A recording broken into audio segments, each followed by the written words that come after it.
So, welcome to our LinkedIn Live. I'm sorry I'm a couple of minutes late. I'm Ash, the founder of productiveinsights.com. And today we are going to talk about the F word in digital marketing, and the word is funnel.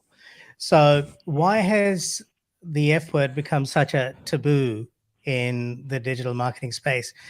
Probably because people have used the funnel very transactionally and kind of used metrics and data that people have been able to extract from the funnel. Everything seems to be clicked and tracked and everything these days. And people are just hammering each other with offers, admittedly, very customized offers and very targeted offers. But there are still too many of them these days for most, from the point of view of most of us, for our liking.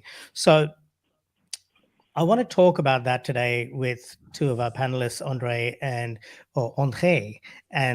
um, Aurélie. And we'll be talking a little bit about that. But just by way of background, I just want to try and talk a little bit about how marketing has evolved, in my opinion, over the years. Maybe 30 years ago, if you wanted to buy a car, I'm looking to learn more about cars and looking to buy an environmentally friendly car. And there's so much information out there. But if I was to be buying, if I wanted to buy a car 30 years ago, admittedly, it wouldn't be an electric car, but that's fine. I would go into a car yard and I would talk to the dude at the car yard or the dudette at the car yard, and they would tell me the benefits and costs of various kinds of cars. And if they didn't seem too dodgy or less dodgy than the car yard down the road, then I would end up buying it from the person I spoke to, because there was an exchange of value, there was a desire to educate and a desire to offer something, you know, and that was a sort of a relationship-based transaction rather than a transactional transaction. But today, if I want to buy a car, most of us, well, I certainly would go to Uncle Google or Auntie Google and I'd check, what do you look for when buying a car? And assuming that I'm early in my journey in terms of that 5-step buyer awareness framework that Eugene Schwartz talked about in his book Breakthrough Advertising. Let's say I'm somewhere like a problem aware, but solution unaware, or problem and solution aware, but product unaware. I would be looking at different cars and I'd be asking, depending on where I'm on a journey, I'd be saying, why do I need a car? Or do I need an electric car or um, a gas powered or petrol powered car? And look at the benefits and costs of each. And gradually I'd move to looking at products and comparing specific products. So Mitsubishi versus Toyota versus Mercedes, and on it would go at Tesla. And then I would come to a decision. So these days, if I was buying a car, I would do a lot of it online, and product and feature discovery would be done off my own research, Google search based, Google search driven, or Bing, or whatever you use for your search. Whereas 30 years ago, product discovery and feature discovery was done with the help of a salesperson. And that to me is one of the most fundamental things that has changed in business and selling over that 30-year period. And that mainly happened because of search or Google, right? Google drives a lot of these conversations, which is mainly happening through content. So if I want to search for a electric car versus a petrol or gas powered car, I would type that into Google, electric versus gas powered car, and up would come a bunch of articles, and Google would present the best possible result in terms of a search experience. And the most informative and valuable article would presumably rise to the top. And then I would make a decision. Now, if that article happened to have a buy now button or some kind of, come and see us now button, then the person, the company who wrote that article would be more likely to get the sale. So that's how that feature discovery and product discovery process has changed in my view. However, that has also given rise to what is called the funnel. And the funnel is a situation where you have like content or some kind of a low value, uh, a high value offer, but a low commitment offer.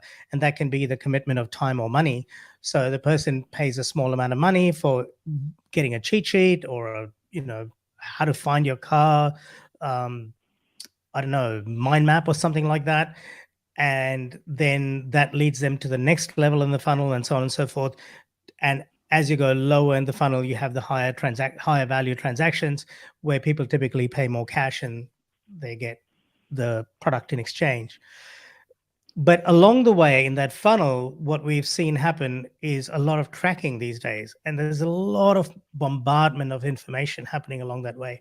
And that's what I want to talk about, the funnel, the pluses and minuses of funnel based marketing.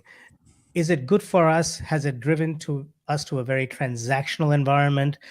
Are we craving more of a relationship based um, are we craving more relationships in commerce, or are we happy to just be in this very transactional kind of uh, dynamic that seems to be evolving in the marketing space?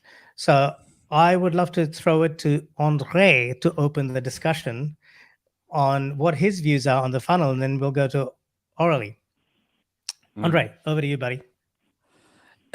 Yeah, I think it's an interesting thing. So that whole issue that you talked about, Ash, in terms of people moving further uh, downstream, if you like, in terms of the choices they make before actually showing up to a prospective vendor to purchase something, is really absolutely critical over here. So the selling process has become very truncated to, you really got one shot at it. Really, whereas before you might come, looking for an electric car, for example, or an environmentally friendly car.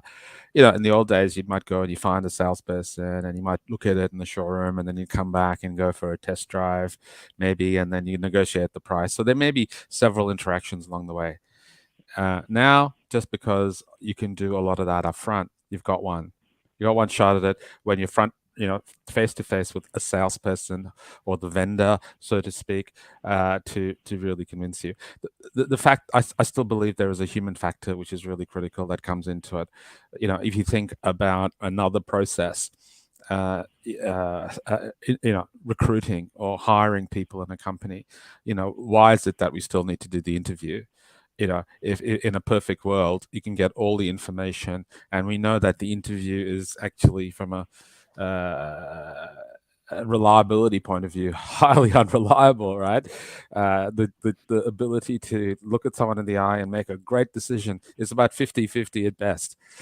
Yet would any of us hire someone into the company without actually meeting them? And it's the same thing when you go to buy something, unless it's such a commodity that you just buy it online. But if it's a little bit more of a complex kind of deal, then you're going to want to talk to someone. And I think that's the opportunity in terms of that. So that's one aspect of it. But I think in terms of the funnel, it's really important that as a business, you start thinking of your business at these various levels, and then try to actually push people through that funnel, if you like, or not push people, or people come through that funnel, if you like, so that they go from a small purchase, which might be opt-in for a questionnaire, right through to a very large, sizable ticket size for something very much more complicated. So I think that's absolutely valid. And as we think about our businesses, we need to be able to look at them at these different levels of the funnel and manage the different levels appropriately. What gets up my nose is as a buyer is, now I get bombarded with, as soon as I show any interest, I get absolutely, my inbox gets filled on a daily basis, trying to engage me to go to the next level and to the next level and to the next level, to the point now where I know it's a game. And I'm very reluctant to even opt in for the questionnaire, because I know that by just doing that, it's going to absolutely drive me nuts. So I think there's got to be a different way that we engage it, the different levels in the funnel, ones that add value. And I think bringing in a little bit more creativity into how we manage that, rather than just automated emails going out.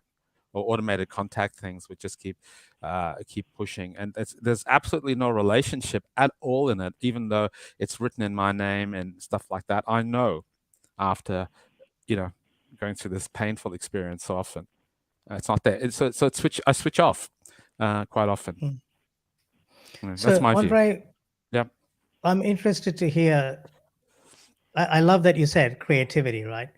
Have you got any thoughts either now, or you're welcome to share them later if you don't have anything in your at the moment, but any thoughts on how we can make it a little bit more relationship based and less transactional in a world where most marketers are just shouting louder and louder and seem to be getting a result?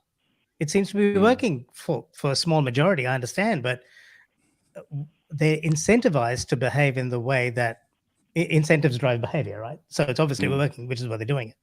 So mm, how do people who don't want to use a transactional approach and use the mm. funnel metrics driven approach, how do Okay. they use creativity but still win? Mm. So I come from a B2B sales background. So a lot of my work is done with working directly with businesses and organizations. And when we sit and look at the funnel side of it, it's a little bit different to kind of being the automated version you get from a lot of the digital, sales funneling processes that you have. So the biggest issue in B2B, and this is maybe answering a question in a roundabout sort of way, is at there's two things that matter: is the quantity that you have in the funnel, and the second thing is the quality that you have in the funnel. And one of the metrics we get really caught up by is the quantity we have in the funnel and not necessarily the quality in the funnel. And when I mean quality, have they been qualified? Have the people in your funnel been qualified? Are they always going to remain at just buying the questionnaire? Or are they serious about moving into the big ticket items? Because we make the assumption that everyone is going to be interested in the big ticket items. So there's three questions we ask in business funnel, taking people through the funnel and qualifying them. So the quality is based on first question, is it real? Second, can we win? And the third one, is it worth it? So real, win, and worth it. Mm. And that tells us whether we have a good quality funnel, not just thousands of people who, are there, but it may not be real. They're only ever going to buy the questionnaire. They're never ever going to go for the big ticket item. So there's no basis of qualifying the quality of what we have in the funnel when it's an automated process. So the creativity, I think, has to come in by some way of making a human interaction, a human element, just to qualify people out. It's okay to have people who just want to buy the questionnaire. There's nothing wrong with that. But those people that actually may be interested in moving further down have to be qualified in or out. And the questions are: is it real? Are they ever going to buy the multi, the $100,000 opportunity, for example, if that's a big ticket size? Can we win in terms of our offering, and is it worth the effort to try and get them to that big ticket item? So I think that's the three really important questions in looking at the quality of the funnel, which we just don't do in this digital automated kind of world. And for me, I don't know the answer how to do it, but I think it'll be fantastic if they can do it. So if next time I want to buy something and someone says, here's the questionnaire, if someone said to me, just a way of saying, Andre's only ever going to buy the questionnaire, and that's fine. We'll put him on a newsletter and put him on a low cycle. But if Andre is really wanting to go for the $100,000 deal as an opportunity, then there's a different conversation that needs to happen. Yeah. Not just So I boom, boom, think boom, that, boom, boom. Andre, I think that points to a very, very important point, I guess, those three questions, and that is client selection. So if we are careful about who we choose to nurture and really nurture them, not just hammer them with offers, and we just pick that small few that, as you say, where situations where we can win, where we can offer real value, and where it is worth our effort and theirs. All those questions are mutually reinforcing, I guess. So that is a good way forward. Orly, what are your thoughts? We'd love to hear from you. Yeah, well, I think it all comes down to knowing your avatar, like your ideal client from the very beginning, so that the way you communicate to start with, you will have the right people in your funnel. And then with this idea that people do business with people, really nurturing them, like not just making offer after offer, but taking them on a journey, creating raving fans. So you add value, and the more they go through the funnel, the more they love you, and the more they want to buy. They would buy anything from you, essentially. How do we do that? I don't know. I guess a really good copywriter can help, or really good videos. I don't know. But yeah, it's really from the receiving end, on the customer end. Yeah, I'm like you, Andre. When I see the title of some emails, I'm like, I don't even open that one, because I know what it's about, and it's not about me gaining value. It's about me buying something, and I'm not interested in that product at that point. So it really has to be, yeah, where like I receive an email every week that's called not, or maybe every day even, not from the universe. And this thing, there's nothing to buy from it. It's just something that, when I read it, it makes me happy. But then every blue moon, when this guy sends an offer, I'm curious about it, because I already filled my cup with everything else that he had to share.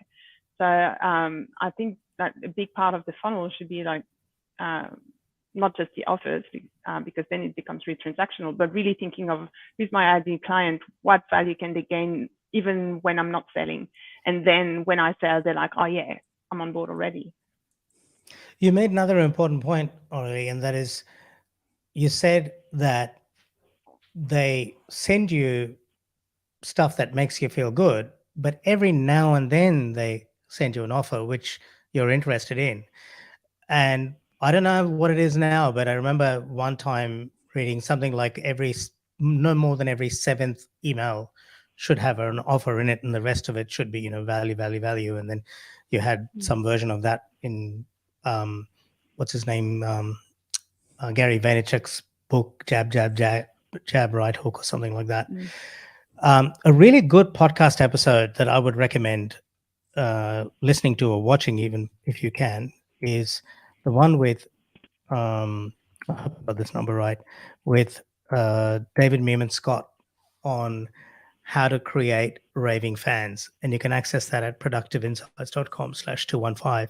I think that's a really good resource. He's written a bunch of books on this topic, and he's actually written one book about how the Grateful Dead, I think it's called something about Grateful Dead rules of marketing or something, but Grateful Dead was a band that completely broke away from most other rock bands, and they would just give away a lot of free stuff.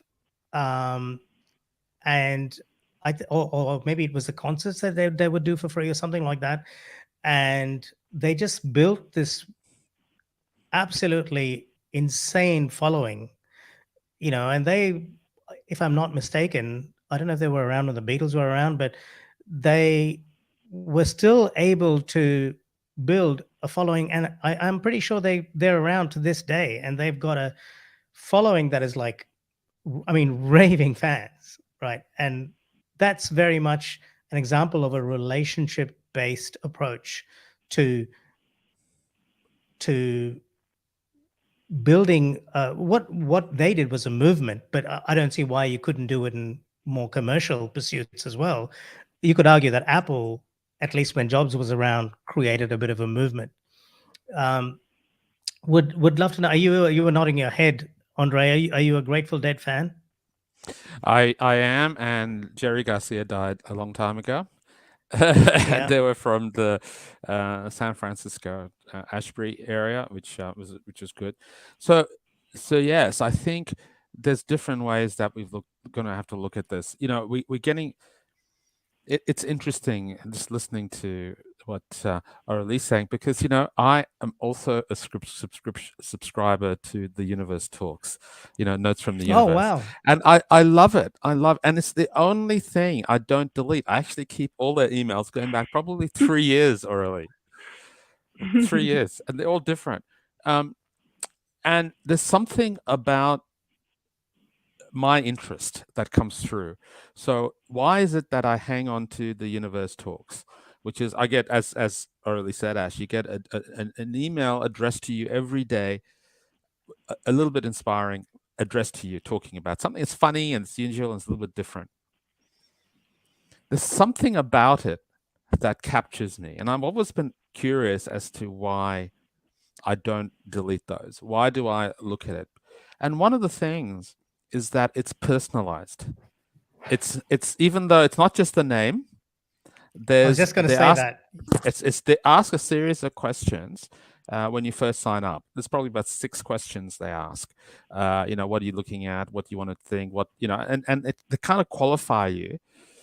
So then when they figure out a way, and it's one person who does it, Mike Durley, right? It's the guy who does this thing. He's probably got an organization of a few people, but he's written hundreds of these little emails, and they are calibrated to me. Now, I've never seen the same email twice, and I've been doing it for like 3 years. I've got 150 different emails, and I'm just looking at the one that arrived yesterday, right? It's fantastic. And I do buy from him. So that's free. I get nothing, but I have bought from him because I trust him. So what's happened is I have built this trust with Mike Dooley, this guy. When he was in Australia, I went and paid a sizable amount of money to go and see him. I have attended his program, so he runs some online programs. And I really like the person, but it all comes from this silly email that I get every day, as Aurelie and myself get every day. And I think there's something there. There's something about a relation. I feel like he has a relationship with me, even though I know he doesn't. I'm not sure about you, Aurelie, but I think this guy knows me. He gets me. He gets me because everything is on the money. Everything he sends me. I just want to jump in here for a second and just say that what we are seeing right now in real time is a relationship-based marketing approach working, because here we are talking about this person I've never heard of before. And now I want to subscribe to this email because it didn't come from him that it's a really good email and I should check it out, but it came from 2 other people on the same call that are telling me that it's worth subscribing to. So I'm going to check it out. And this is how relationship-based marketing can work and can grow. I interviewed Bob Berg at one point on my podcast, and he talked about the go-giver, and I believe he came up with the term know, like, and trust. And it certainly works over the long term, and that's the key, over the long term.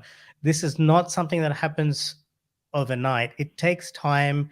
You got to put the work in. You got to spend your time in the trenches, but it's about building a brand. And this is, again, what Seth Godin said to me in episode 200.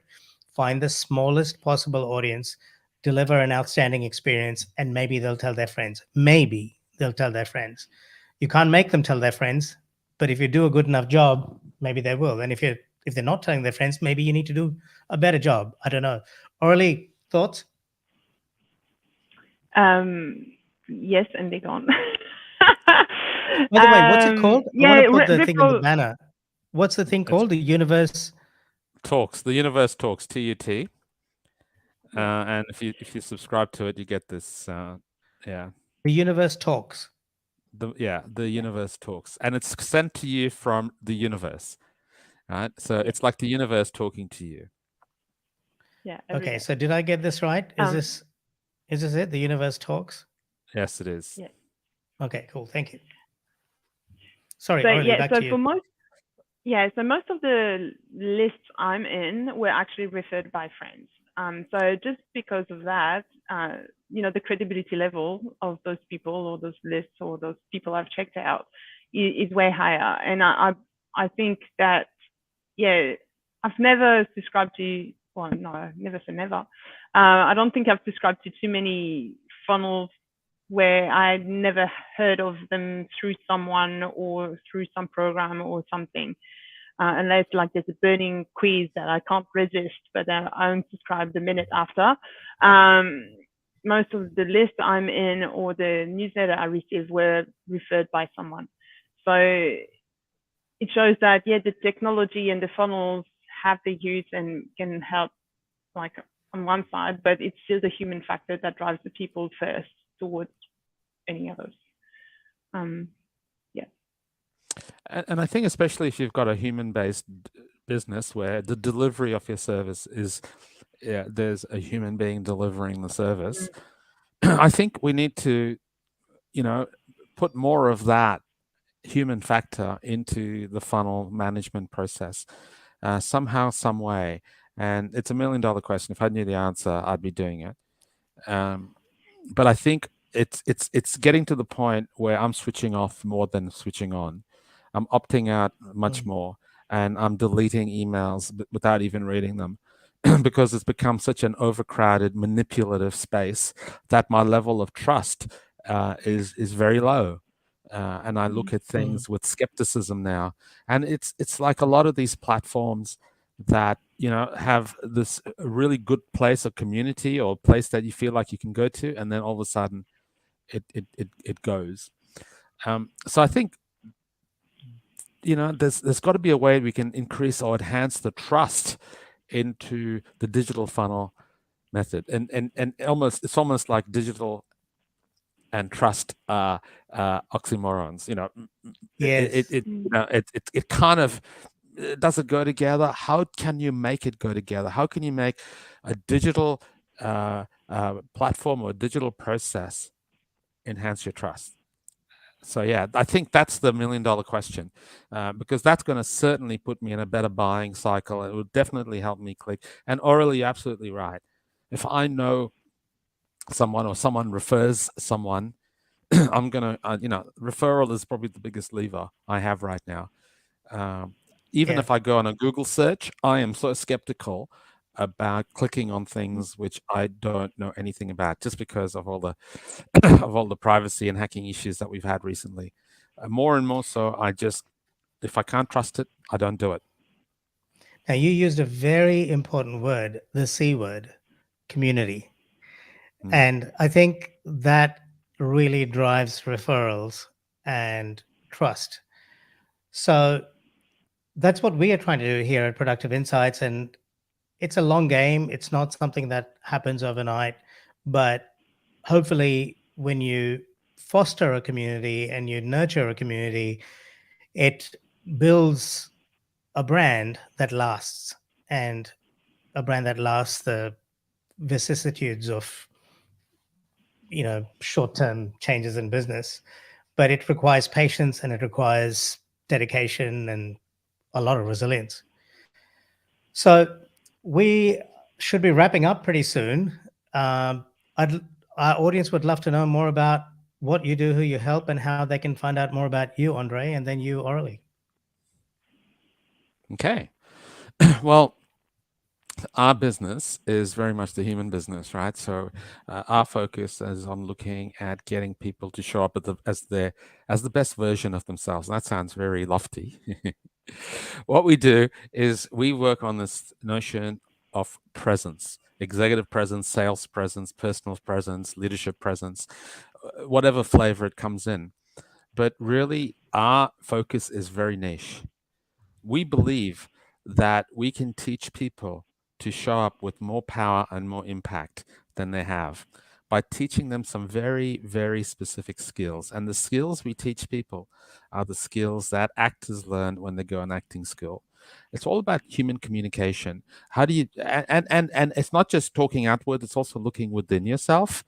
So, how can I reveal more of me in a way which helps me be more vulnerable without being too vulnerable, right? How do I take some of the masks that I wear off that allow people to build the trust that we're kind of talking about? How do I make myself really present in the moment? How do I use my voice and body to express myself very coherently and truthfully? How do I build relationships based on empathy? So these are the skills we teach using the theater methodology. It's fantastic work. Love doing it. We do it virtually. We do it in person, and we do it over an hour, or we can do it over 2 days. So depending on what you want. And typically our buyers are organizations, typically heads of HR, heads of sales, managing directors of corporate. So it's a B2B business. We don't offer classes to the community. You have to, buy a class, not just a seat kind of thing. And how do people find out more about you, Andre? Where do they go? The website? You can find me on our website, which is arielgroup.com.au. That's ARIEL. Ariel. Some people put Ariel like AER. That's not it. It's Ariel, ARIEL group.com.au. And you can find us there, and I'm there, or you can find me on LinkedIn, which is Andre Alfonso. Yeah. Cool. So you can see that on the banner there. You can find out more about Andre. And Aurélie, can you tell us a little bit about what you do, who you help, and how you help them, and how people can find out about you? Sure. Thank you. So I am a love coach, and I help single people to find love. And that's in the most authentic, organic way. Together, we work on mindset and strategies to create space and flow in your life so that you can bring in that special someone into your life. So I work one-on-one. I also have some group coaching and some really special events coming up next year around the French art of seduction, because I'm French originally. So it's going to be a lot of fun and new ways to explore relationships. And to find me, you can go on my website. So it's aureliehervet.com. So AURELIEHERVET.com. Thank you. Okay, so I'm gonna. Can I just say, Aurélie, I am happily married, but I'm really interested in the French art of seduction. Not for any other reason. I just think that's such a cool thing it's captured my imagination. Well, I also already. just want to point out, though, Aurélie, that as somebody who's been married for a long time, I think there's a lot to be said for married people needing to seduce their partners, because marriage takes work, and over time, children, family, life happens, and we forget that we need to win back our partners, even though we've been married to them for like 20 years. Yeah. Well, the exact same tools apply like throughout the relationship, because we all know how to, to court someone, to buy flowers, chocolates, go to the restaurant, dress nicely and all that. But then we take the person for granted and it's lost. Now, the reason I target single people is just for communication's sake, for marketing's sake. But I can definitely help anyone with their love relationship. Yeah. Well, I mean, this is just a thought, but maybe you want to help people who are married too. I think that people who are married for, I don't know, maybe more than 7 years, after they've reached the 7-year itch or whatever they call it, there's definitely a lot of people that need help. Help me reformulate my message, because I find that if I say I help people find or cultivate love, it's too broad and people don't necessarily relate. So somehow I felt it's easier. That's a great point. Yeah. So people relate, but I can definitely help more people. So I think I don't know how to share the message so that people, to my mind, the first thing that comes to my mind is having two different products or offerings: one for single people and one for couples. And I would market them differently because your message is slightly different and the market is a bit different. So I would just create two brands, maybe. Just a thought. You could almost have on your website for single people, for couples. Yeah. And in terms of Aurélie, in terms of what we're talking about, which is the funnel, if you think about it, you might bring someone in at one level. So you might have a customer for life, right? They may just might just help them. You just might help them as a single person, but they build this trust in you, and then when they're married, they're still working with you. And, it may be once every 6 months or once a quarter. And then when they have kids, they may be sending their kids to you. Wouldn't that be amazing? Spot on, Andre. This I've seen this happen all the time. Obstetricians often, people will go to them when they're younger for, gynecology or various things. Then they'll go back to them to have children with them. Then they'll send their children to the same obstetrician because they'll say, "I trust this person. I want my daughter to have children with the same person." It's a lifelong relationship. Just a thought. It is. Well, I like it. All right. Well, thank you so much for being here, guys. It was wonderful having you on. And Andre, have a wonderful time on your trip. And we can't wait to have you back in the new year, man. Looking forward to it. Happy New Year, everyone, and Merry Christmas. Or happy holidays. Or happy holidays, as they say in the Northern Hemisphere. That's the politically correct thing to say. Happy holidays. Ciao for now, people.